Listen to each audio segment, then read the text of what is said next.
যারা আপনারা কালকে রাতে ঘুমাইতে পারছেন, আপনারা আর ঈদের জন্য কিছু চান না, আপনাদের ঈদ অলরেডি হয়ে গেছে।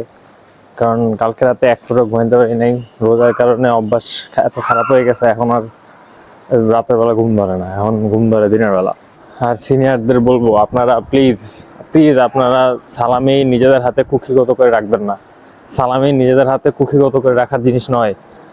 সালামিটা সবার কাছে পৌঁছিয়ে দিন, সালামিটার সাইকেলটা বজায় রাখুন। সালামির বাজার খুবই খারাপ। আর সিনিয়ররা খেয়াল রাখবেন, এই ঈদ উপলক্ষে যত্র গজানো জুনিয়রদের সালামি দিবেন কম। যারা সারা বছর আপনাদের সাথে ছিল তাদের দিকে একটু নজর বেশি দেন, এই যে আমার মতো।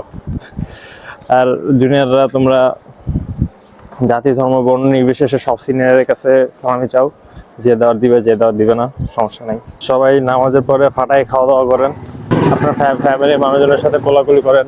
আপনার বাবা যদি আপনার আশেপাশে থাকে, তাকে শক্ত করে একটা হাক দেন, কারণ এই সুযোগ আসলে সবসময় পাওয়া যায় না। ওকে, ঈদ মোবারক, গুড বাই।